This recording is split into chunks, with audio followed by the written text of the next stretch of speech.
Have you ever been watching one of those TV shows that just kind of sucks you in, but you really don't know everything that's happening until it gets to that one episode? It's not the finale. You know that you've got a couple more episodes yet to come, but it's this one episode, maybe in The Mandalorian or like WandaVision or Stranger Things. But there's been all this buildup. There's been foreshadowing. There's been questions that have been raised. There's been little snippets here and there that you're like, is that important or not? Is that going to come into play later or not? How is this all going to work out? What role does this character play or that character? Like, they seemed like a side character. Are they going to play a bigger role? Like, what's happening? And you can sense that the conflict is coming to a head, that the climax is coming soon. And then that one episode hits and it starts answering all these questions, and stuff that was maybe from episodes 1 or 2 is now brought back into play. And you're like, oh, wow, now it's starting to make a lot more sense, but I still have so many questions. And you just get so much more excited for the climax, for the season finale, to see how it's all going to resolve.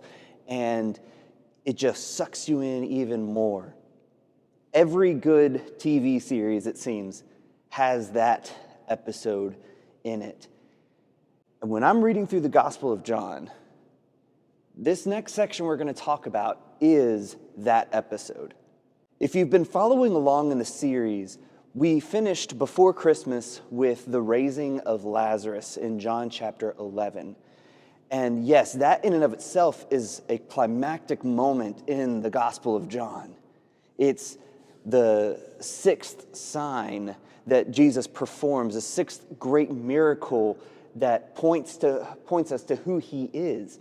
But I stopped there because I wanted to kind of just take a break for a little bit during the holiday season, but also to give myself time to really come at this text the way I want to, because stuff starts really picking up in John chapter 11, right at the end, after the story of the raising of Lazarus.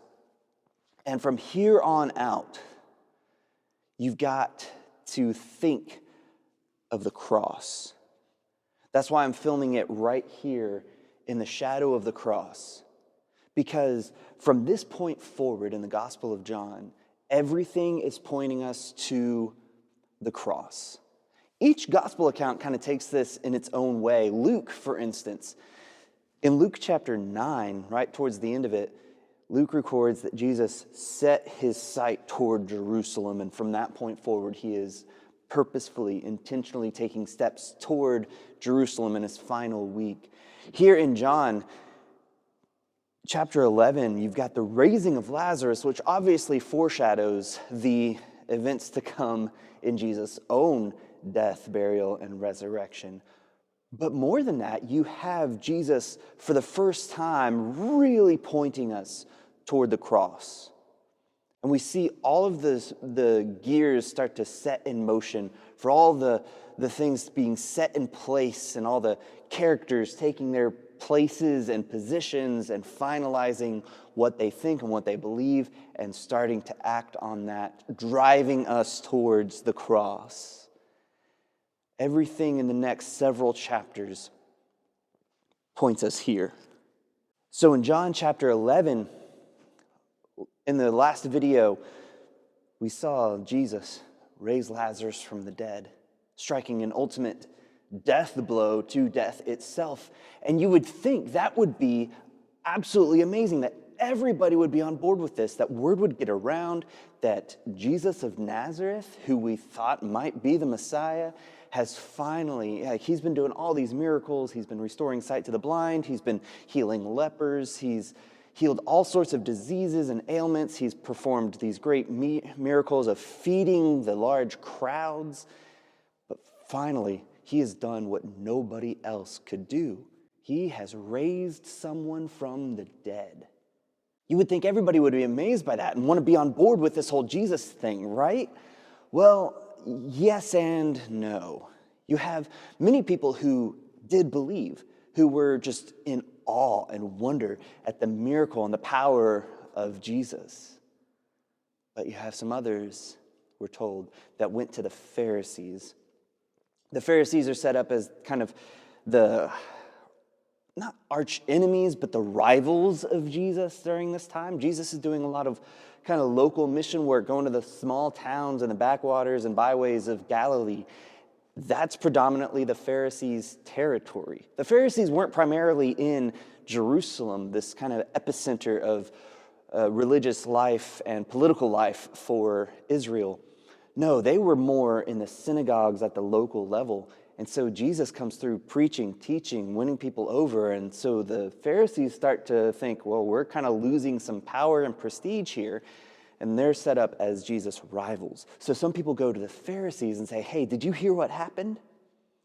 And look at what they say here in John chapter 11, starting in verse 45. Therefore, many of the Jews who had come to visit Mary and had seen what Jesus did believed him. But some of them went to the Pharisees and told them what Jesus had done. Then the chief priests and the Pharisees called a meeting of the Sanhedrin. Emergency meeting, y'all, okay? This wasn't something that they did all the time. This was like, we have to meet. The Pharisees and the chief priests called the Sanhedrin. So you've got the Pharisees and the Sadducees and the chief priests, and none of these sects really got along. The Pharisees and the Sadducees butted heads like you would think of with the Republicans and Democrats maybe in our political system today. They did not like each other. In fact, the Sadducees really looked down on the Pharisees, but they called this emergency meeting. What are we accomplishing, they asked. Here's this man performing many signs. If we let him go on like this, everyone's going to believe in him. And then the Romans will come and take away both our temple and our nation. So there it is. We have it laid out very clearly why they didn't like Jesus, why they were afraid of him, why they thought they had to get rid of him. It wasn't just because of the miracles. They didn't kill him just because he raised somebody from the dead. They didn't kill him just because of feeding the 5,000. They didn't kill him because he was teaching that we should all get along and love each other. They killed him because he was a threat. He was a threat to their power and their privilege. Let me explain. So in the first century and a little bit before, the nation of Israel had this kind of privileged status among the Roman Empire. Now, don't get me wrong, they weren't like living a cushy life necessarily, but among all the nations, Israel was a little bit special in that Rome allowed them to have some sense of self-governance. They had, the Herodian dynasty, King Herod, and all of his, sons that took over in the kingship of Israel. And so they had this kind of semi-autonomous governing system that they had. Yes, they had to pay tribute to Rome, and yes, they had Roman occupying forces to make sure there weren't any major rebellions or anything like that. But they could kind of take care of things on their own, and they were allowed to continue to worship in their way at their temple, to worship their God, and they were also exempt from the emperor worship that was rampant in the Roman Empire. They didn't have to set up statues and worship and pay tribute and honor to Caesar. They were exempt from that. So they had somewhat of a privileged position, and they had some power within themselves. And they were afraid that if more and more people started following Jesus, then that was a threat to their power and to their position, and that Rome would come through and take away their power, destroy their temple, ruin them as a nation. So we've got to get rid of this guy. Listen to what Caiaphas says. Then one of them, named Caiaphas, who was high priest that year, spoke up. You know nothing at all. See, there it is, that disdain, that contempt that the Sadducees, which Caiaphas would have been from among the Sadducees as chief priest, as high priest. You don't realize that it's better for you that one man die for the people than for the whole nation to perish. So we get a little insight into kind of the room where it happens.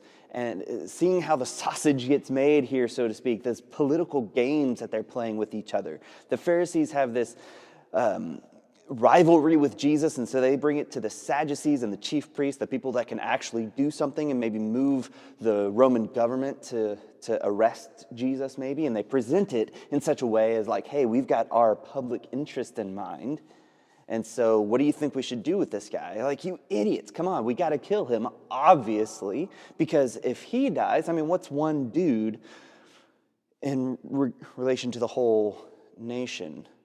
It's better for one man to die than for the whole nation to enter ruin. Now, John gives us a little bit of insight here. He says this about Caiaphas. He says, he did not say this on his own, but as high priest that year, he prophesied that Jesus would die for the Jewish nation, and not only for that nation, but also for the scattered children of God, to bring them together and to make them one. So from that day on, they plotted to take his life.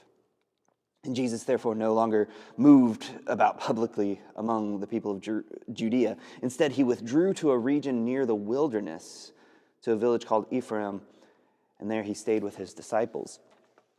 So they do effectively kind of get Jesus off the scene for a while. But did you catch that?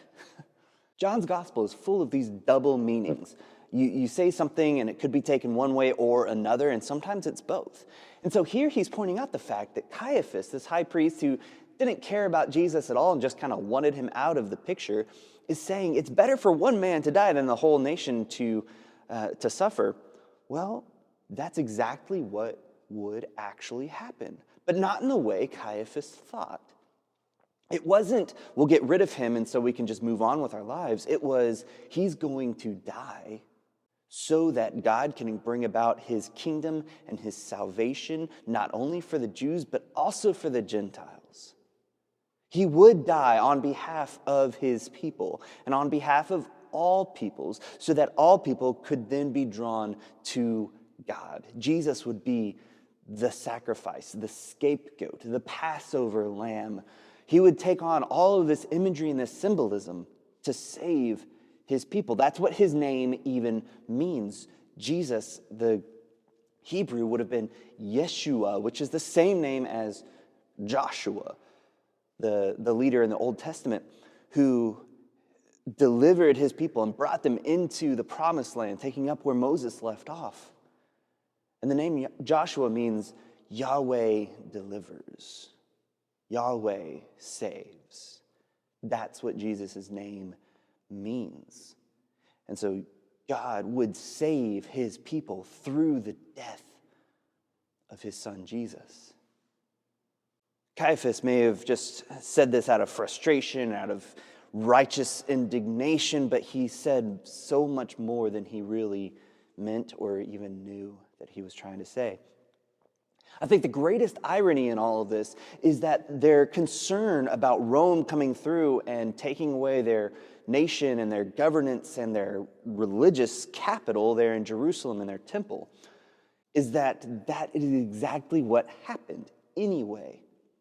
In fact, John is writing this probably 20-ish years or so after the fact. But in the year 70 AD, the temple was destroyed by the Roman army. They lost their governorship, they lost their kingship, they lost their autonomy, they lost their privileged status, they lost their temple, they lost everything. Could that have been prevented if they had just followed Christ? Maybe. Maybe not. But think back to Jesus' own condemnations of the temple and his own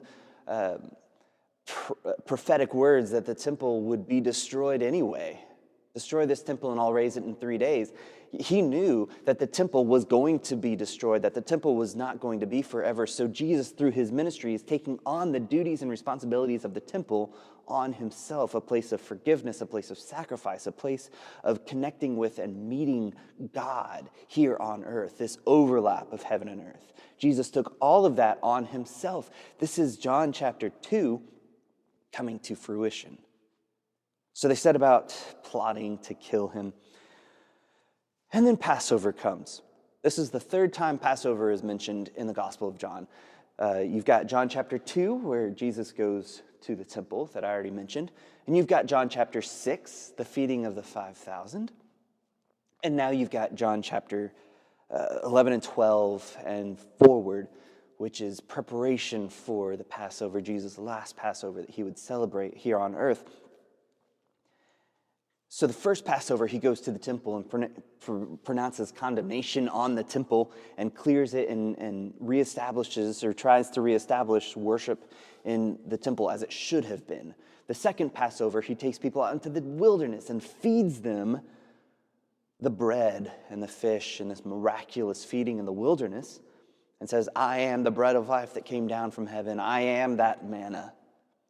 And now the third one, he will become the Passover lamb through his sacrifice and through the shedding of his blood.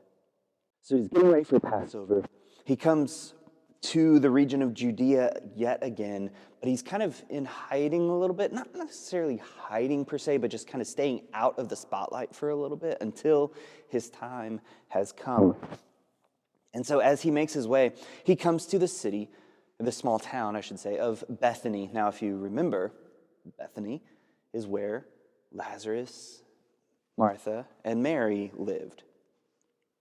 So he's returning back to the scene of the crime, so to speak, and enjoying Passover dinner with Lazarus and his family. Can you imagine what it must have been like? To think, like for Mary and Martha, for instance, that you may never be able to celebrate another Passover festival with your brother again because he's dead. I'm sure that's what's gone through their mind when Lazarus had died. And yet Jesus raised him from the dead, and here they are celebrating Passover once again. So he goes to their house in Bethany, and they're having this feast as they're all celebrating and getting ready. This is not the Passover feast, but it's just, hey, let's celebrate. Jesus is in town. Like, this is a holiday week. Like, let's pull out all the stops and have this amazing dinner. And then you have Mary come. And she comes and breaks open this jar of perfume, and it was about a pound of perfume, or a little over a liter. Like, perfume is expensive even today. It would have been incredibly expensive back then. In fact, Judas says, hey, we could have sold this for 300 denarii. That's a year's wage, a whole year's salary. We're talking like maybe $40,000, $50,000 in today's currency. And we could have given that to the poor. Imagine how much good we could have done with that. We'll get back to that in a moment. But that just goes to show just how extravagant this was. This is an incredible scene of worship. That's what this is. It's worship. Mary is pulling out all the stops to worship Jesus in the moment. And so you have the extreme cost of the perfume. Yes, she could have sold that and lived comfortably for a long time just on the profits that she could have made from that perfume, but she doesn't. She breaks it open. In other words, she doesn't even have a way to save any of it. She breaks open the jar, pours it all out on Jesus' feet, probably also on his head some. And this extreme cost of this worshipful act makes me think of a story in 2 Samuel, right towards the end of 2 Samuel in chapter 24, where King David is told, there's this big plague that's happening and striking Israel, and he's told to go to this certain place and to set up an altar in that spot to God and worship God there, and God will hear his prayers and remove the plague. And so he goes, and the man who owns that piece of land and that property says, I'll give it to you for free. This is the least I could do. You're the king. You're kind of doing this thing for God. Like, it's awesome. Let me give it to you. And David says, no, let me buy it.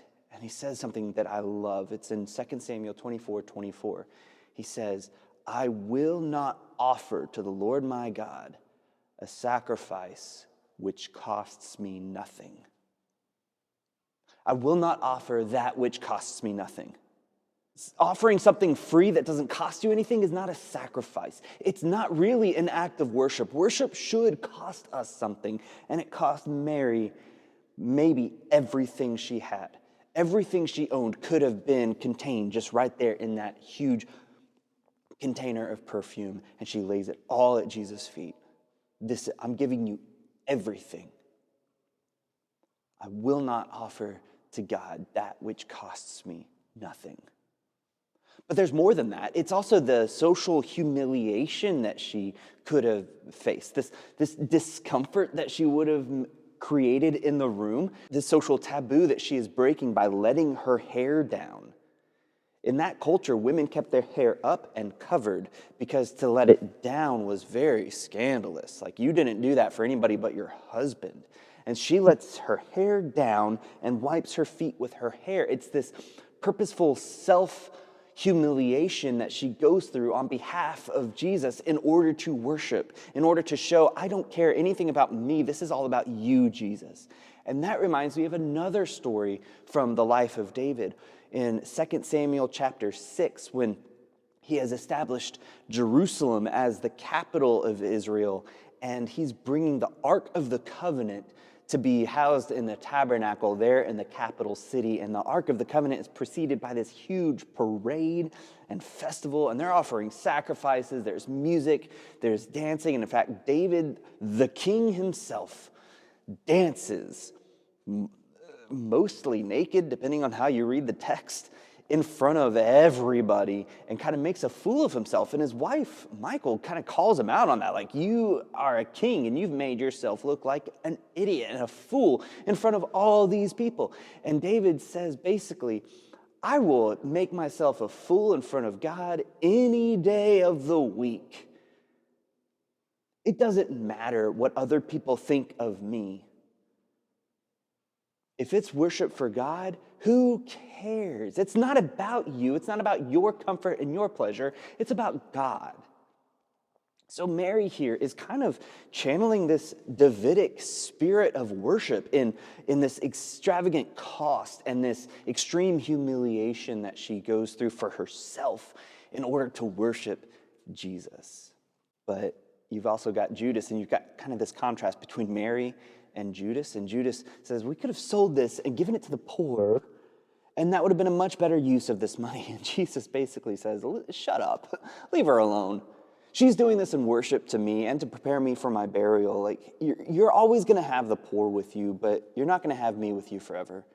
I mean, that's very similar to the conversation that was recorded between Jesus and Martha in Luke chapter 11, when he's at their house and Martha is making everything, getting all the preparations ready for the meal and to show hospitality, and Mary has abandoned her and is sitting at the feet of Jesus. And Martha's like, dude, Jesus, tell her to get in here and help me.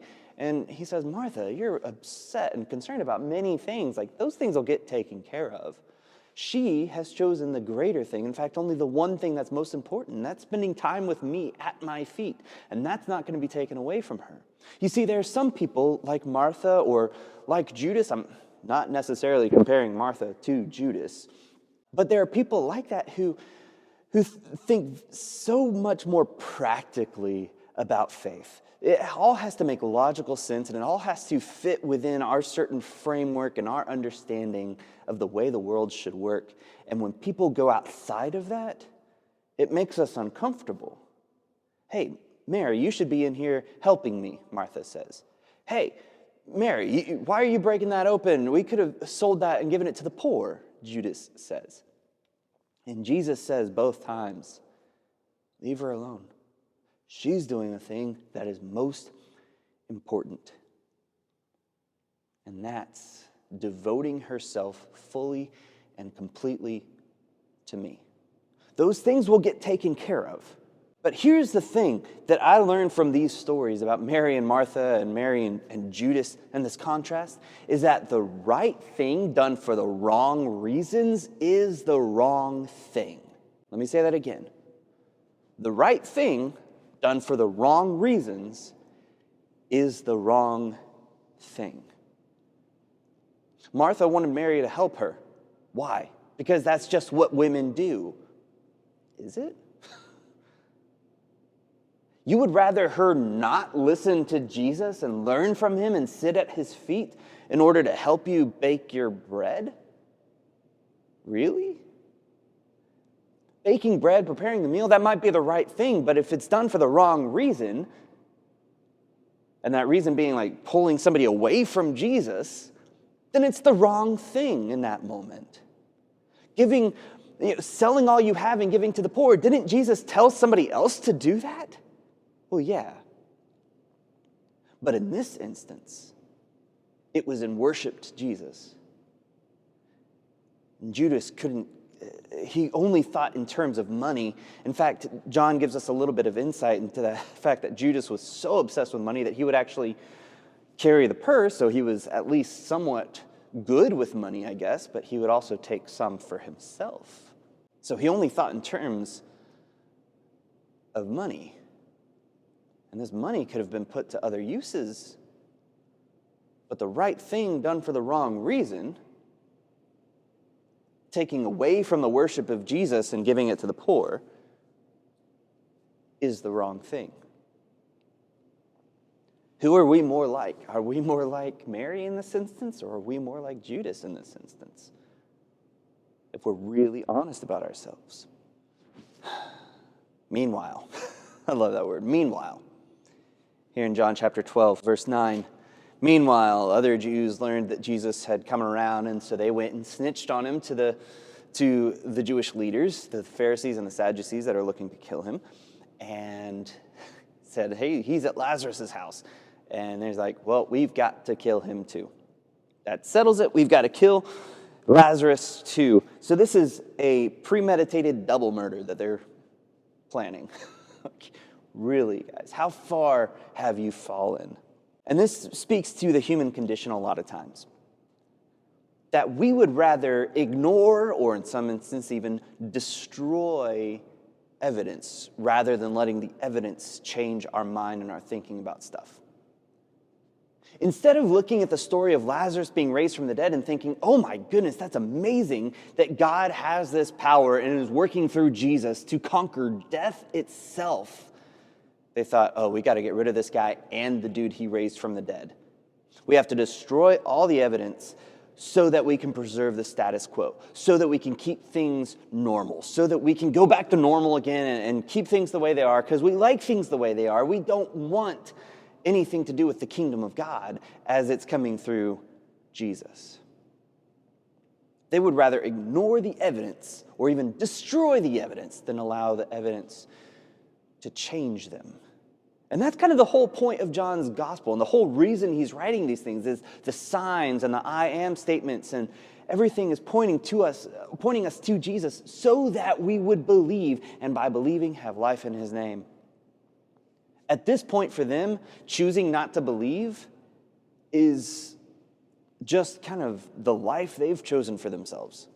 They have brought that judgment and condemnation on themselves. But more than that, I think this is directly pointing us to a pretty condemning passage in the book of Proverbs. In Proverbs chapter 6, and they would have known this, they would have had it memorized, they would have studied it from the time they were kids.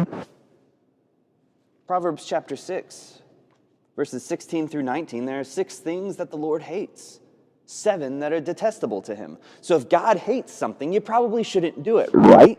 You probably should make every effort to avoid that thing, right? Something that God detests, something that God hates. Well, what are they? Haughty eyes, pride, boastful, arrogant, looking down on other people.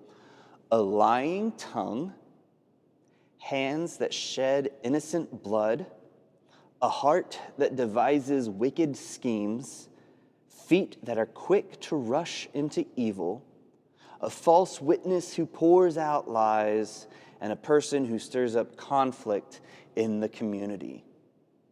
Out of 7, how many of those detestable things do the Pharisees, Sadducees, the chief priests, how many of those do they check? By my count, every single one. They are setting themselves up on the wrong side of what God is doing in the world through Jesus Christ. And they don't even realize it. Because they don't have the eyes to see, or the ears to hear, or the soft hearts to understand. Like I said, things are coming to a head. But then they take a turn here in John chapter 12. In verse 12, we get John's recount of the triumphal entry. John doesn't go into as much detail as some of the other Gospels do. I think by this point, John's like, you've heard this story before, haven't you? But look at this. The next day, the crowd had come for the festival, had heard that Jesus was on his way to Jerusalem. So they took out palm branches and went out to meet him, shouting, "Hosanna! Blessed is the one who comes in the name of the Lord. Blessed is the King of Israel." And Jesus found a young donkey and sat on it, as it is written, "Don't be afraid, daughter Zion. See, your king is coming, seated on a donkey's colt." So here we have Jesus coming into Jerusalem, and there would have been other people that day that came into Jerusalem as well in a different fashion. You would have had King Herod and the governor Pontius Pilate. Pilate, especially as the governor, he had his governing seat in a place called Caesarea, which was right on the coast of the Mediterranean Sea, easy access to hop a ship and sail over to Rome if needed, or just a really beautiful place to kind of govern from. But since it's Passover, he had to come to Jerusalem. And when Pilate came, he would have been riding on war horses. He would have had chariots. He would have had a full garrison of Roman soldiers marching in. This show of force, this show of military power, this show that says, you better not mess with us or else. This show that says, we have this military science down to a T. You better not try to pull anything. It was a threat in and of itself. But here comes Jesus, riding on the colt of a donkey. A fulfillment of a prophecy from Zechariah that we read about a lot during Palm Sunday. This messianic prophecy that he would ride in not on a war horse, not on a stallion, not in the back of a war chariot, but on a donkey, on the colt of a donkey.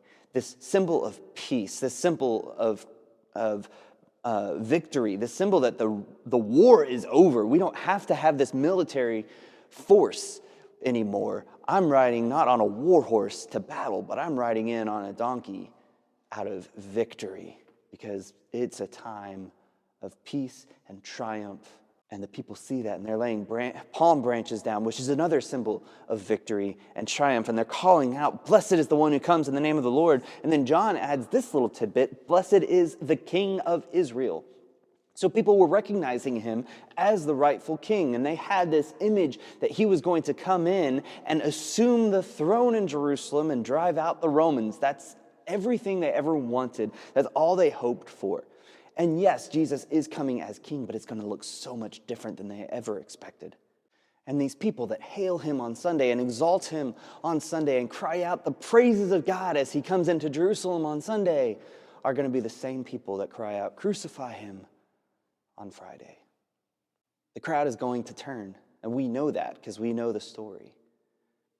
But it's still sad to see that the man that they hailed as their king would soon be crucified. And it says this at first, and John gives us, this is one thing that I love about John's gospel, is he gives us a little bit of insight into the mental state and some of the backroom conversations and some of the things that were going on in people's heads and what they thought about these things that were going on. And he says, at first his disciples did not understand all this. Only after Jesus was glorified did they realize that these things had been written about him and that these things had been done to him. So they didn't get it at first. So many times we think that if we were there, we would have been one of the disciples, right? We would have been on board with this whole Jesus thing, right? But put yourself in the moment. There were so many things they didn't understand as it's happening. None of us really understood the significance of what was happening on September 11th, 2001.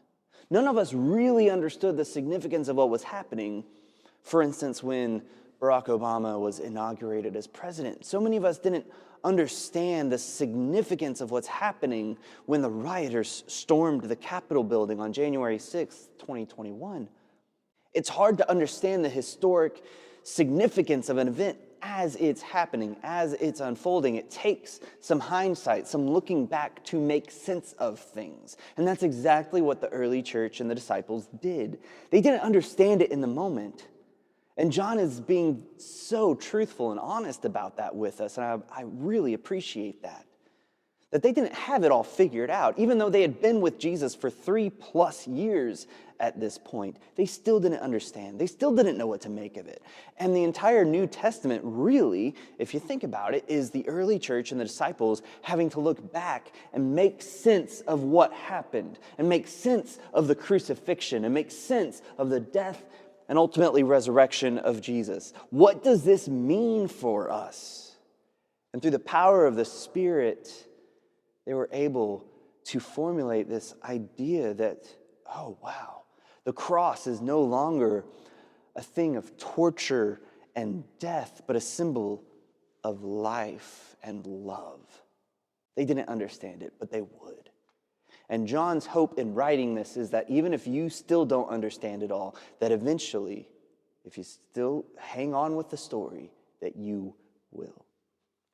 Now the crowd that was with him when he had called Lazarus from the tomb and raised him from the dead continued to spread the word, and many people, because they had heard that he had performed this sign, went out to meet him. So the Pharisees said to one another, "See, this is getting us nowhere. Look, the whole world has gone after him."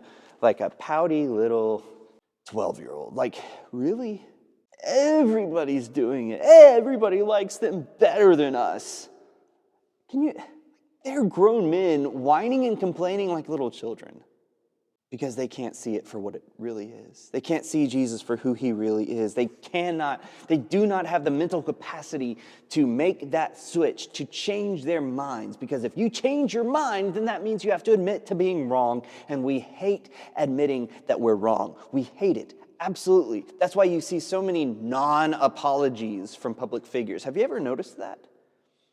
You have this catastrophizing, like everybody's doing this, everybody's thinking this, and you cannot admit that maybe if they're onto something that we might actually be wrong about our beliefs and our convictions. But you know what? It's okay to be wrong. It's okay to admit that you were wrong. It's okay that in the face of evidence to the contrary of your beliefs, it's okay to change your mind. And these Pharisees, these religious leaders are showing us that kind of the worst of humanity, the worst of our tendencies, to disregard all the evidence and to simply go with what we had already believed to be true. And to not be able to admit that we're wrong. The scene changes yet again, and in verse 20, and we'll get through kind of the rest of chapter 12 here pretty quickly as we wrap up. Now, there were some Greeks who went up to worship. Now, these Greeks were probably God-fearing Gentiles. You think of the story of maybe like Cornelius in Acts chapter 10. He wasn't a Jew, but he was a God-fearer, and he appreciated the Jews and their faith and wanted to know more. So that's probably who these people were. And so the Greeks come to Philip and say, "Hey, we would love to have an interview, a conversation with Jesus. Can you make that happen?" And then Philip gets Andrew, and Philip and Andrew both bring the Gentiles, these Greeks, to Jesus. Now, if you remember all the way back to chapter 1, the first instance in John's gospel that we see Philip and Andrew, it's Andrew bringing his brother Simon Peter to meet with Jesus, and it's Philip bringing his friend Nathanael to meet with Jesus. So both of them. And then in chapter 6, you see Jesus asking Philip, "Hey, where are we going to find food for all these people?" And you see Andrew, who's bringing the little boy to give his food to Jesus to do something with.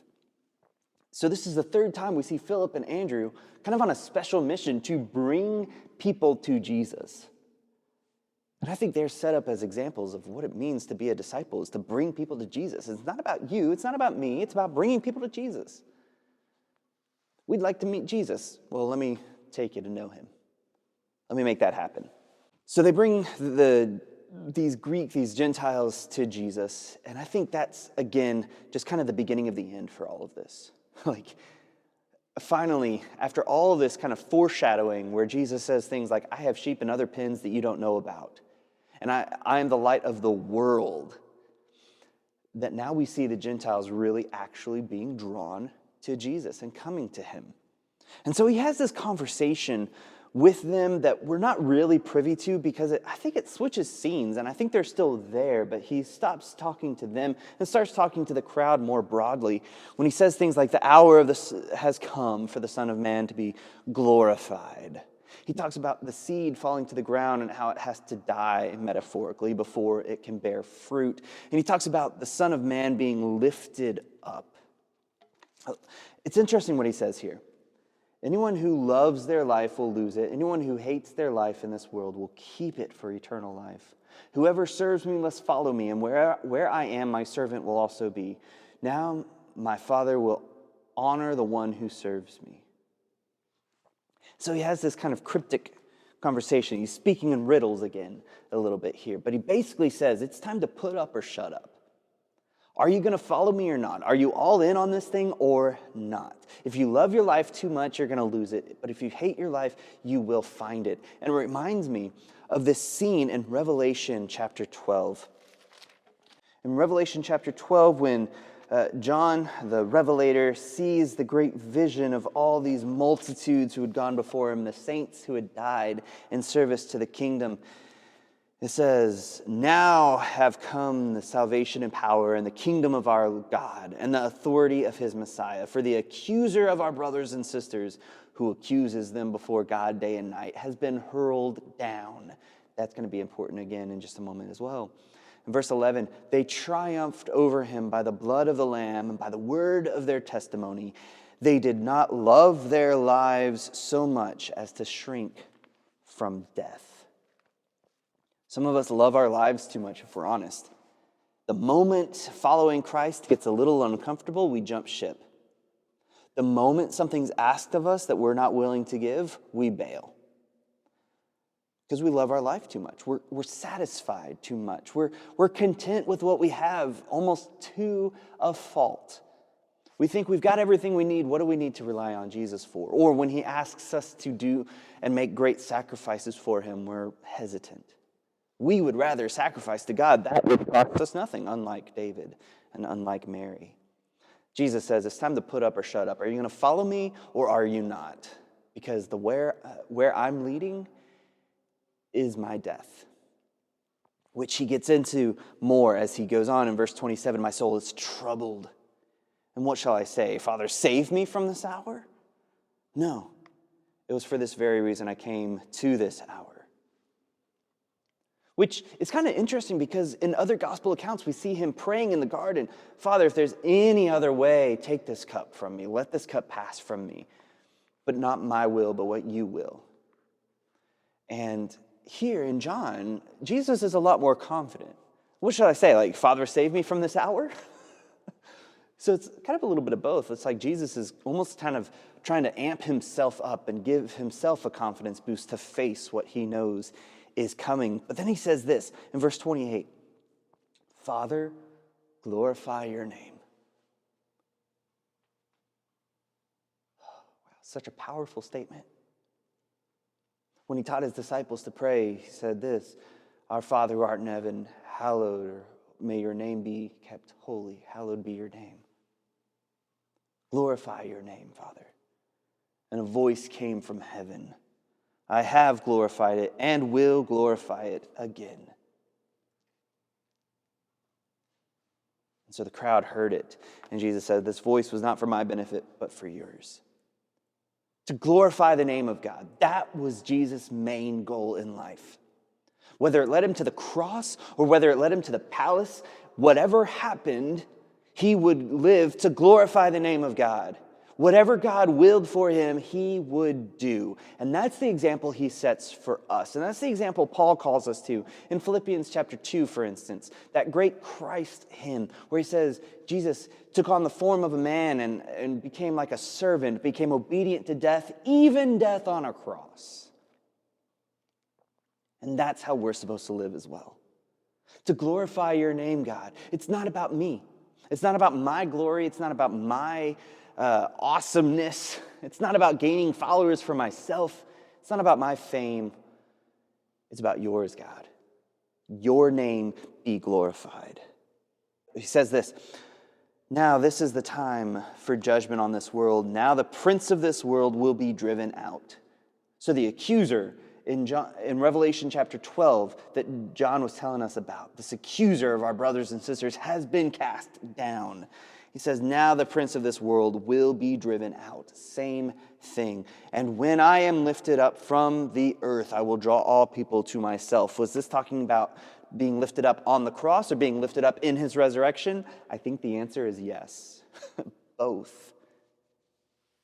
He will draw all people to himself as he goes to the cross, and he will draw even more to himself as he is lifted up and resurrected and ascended to heaven. Who is this Son of Man, they ask, that he's going to be lifted up? Who is the Son of Man that's going to be glorified and lifted up and draw people to himself? Well, again, Daniel chapter 7, that Son of Man that approaches the Ancient of Days, who is given power and dominion and authority and a kingdom that will last forever. He says, kind of cryptically, the Son of Man that you're talking about, walk in the light. Don't walk in the darkness anymore. Wait, what?